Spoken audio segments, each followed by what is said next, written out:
So we undertook a 3-year process to get, all of the engineering done and go through city council and all of that kind of stuff. But then the collapse of 2008 happened. You got your CPA license. You started investing in real estate, which is great. I mean, that's a great way to build some passive income. And then you were like, how do I better this? I have to become a real estate developer. So you found somebody to partner with. How does that lead to launching businesses and doing a launch strategy for somebody? Because that's a pretty big pivot. And I know this didn't happen overnight. So tell us about how you invested in real estate. You started with the riverfront property in Durango, which is gorgeous. What happened from there?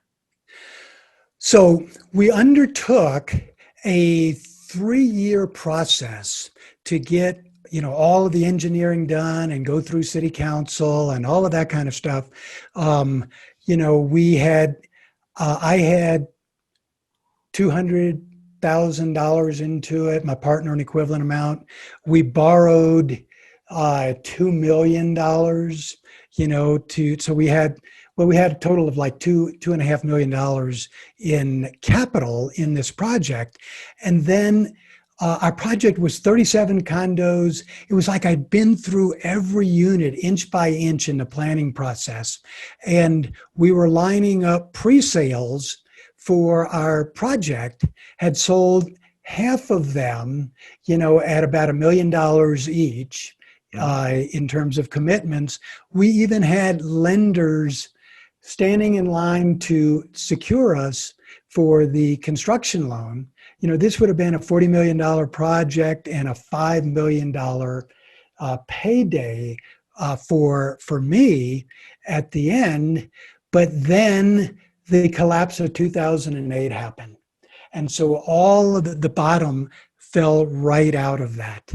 And so, I mean, literally overnight, it was like, no personal guarantee loan required for the construction loan we were about to get, to now we couldn't get anybody, to give us a loan, much less to keep their commitments to buy the condo.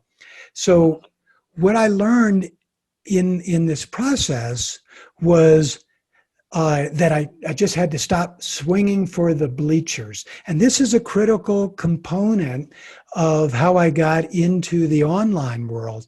And so keep that concept in mind about, rather than swinging for the bleachers, trying to make a home run, let's go for singles along the way. Now, there is a little bit of a side story here in that I did come out from this thing unscathed, except that I lost that investment. I mean, that was a huge investment to lose, but being personally guaranteed on the underlying loan and with a partner facing bankruptcy, I was about to go bankrupt myself.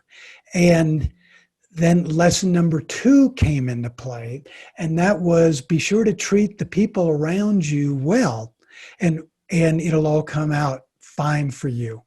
And so the way that happened was that we had secured a private investor who was behind the bank. And because we treated him well and keeping him informed and not letting the bank force him into a position that would have been detrimental, he remembered that. And when he had the opportunity to buy out our underlying loan, he bailed us out in the process so that we didn't go under with the project. So those were 2 key turning point lessons. Number 1, don't swing for the bleachers. And number 2, take care of people that you're associated with in the process. Those are 2 really good lessons. Like, it's funny. This is the second time that how you treat people has come up today. I'm a big believer in that. Like, when I go on a first date with somebody, I always watch to see how they treat the waitress, waiter. I always look at other people to see how they treat the people that work under them. If we're on a call with somebody and their assistant's on, looking to see how they treat their assistant, how their employees like working for them. Because if any of that is bad, they're, regardless of how much money they make, they're not a good person. They're not going to be good to work with. They're going to treat you the same way they treat the other people around them, right? Are you looking to scale your business but trying to figure out how to get your message across? Well, go to storyselling.how to grab my free course that will show you how to discover everything that you need to build your business through stories. These stories work whether it's in social media, email, or public speaking.